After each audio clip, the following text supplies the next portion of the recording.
There are days that sometimes come along and you realize this would be a great day to just go to the art gallery alone. It's kind of a place you have to go solo, because if you go with another person, the timing is not quite right. Because sometimes you want to linger. You want to sit on one of those special padded benches and just stare at a giant canvas and drink it in. It's almost like a meditation. Sometimes an hour or two can go by and you're not even aware of it. Why is that? What makes one of these massive paintings so immersive? Well, first of all, you kind of have to go to a really good gallery, like the Louvre. Why? Because they have the big paintings. And that's what you really need for this experience. As you sit there and drink it in, you really start to wonder about what went into the creation of it.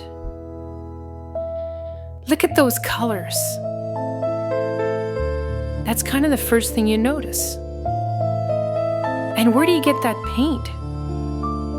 You can't just go to Michael's or the art supply store and grab a whole bunch and squirt it onto the canvas and call yourself an artiste.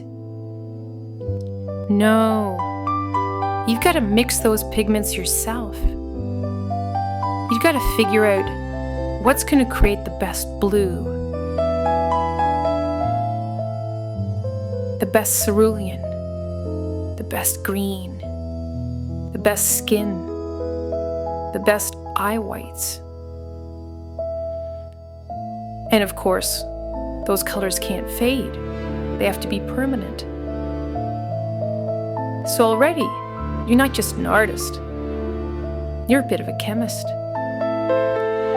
And when you're creating a masterwork, there's really no room for error, because canvases are a fortune. And stretching a canvas that big, that could be a month's work by itself. Maybe you've got assistants, or maybe you're just really talented and struggling, trying to find that patron. Once you've made it, of course, you've got your assistants to paint in the draws while you work on faces. How long would something like this take to create? You're not just banging this off in a few minutes like it's some AI slop. No, this is going to take you months and months. And what happens as it evolves and grows and gets out of your head and into reality? You've got to be patient, persistent, and consistent. But you're still a human being. So what does all this mean?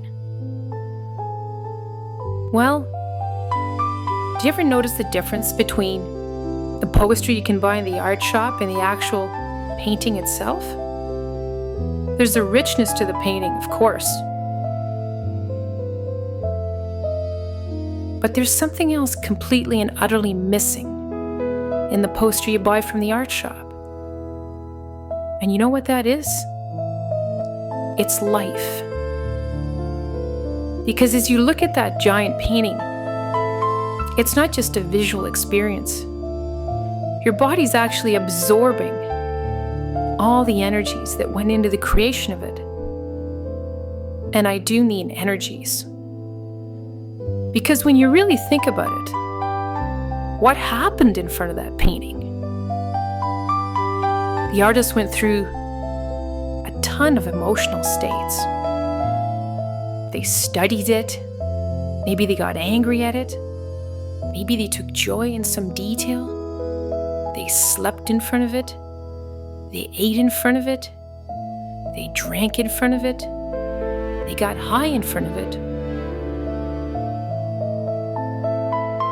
and sure as hell they fucked in front of it. All that you're absorbing, even though you don't know it.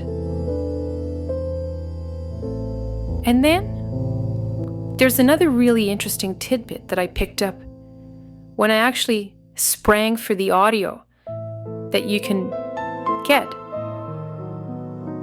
The audio accompaniment that gives you some details about the life of the painter. I was looking at a Modigliani nude, and the audio was telling me things that I never knew about Modigliani's life. He died early. He was a hash and absinthe addict. And where are you going to find someone to take off their clothes for you in the age that he lived in? There's only one place. The whorehouse. And you start to think, here's a man who's just like me. Well, kind of. But you get the idea. And then you start to really feel that connection, that human connection between yourself and someone who, no matter what they were experiencing in the human world,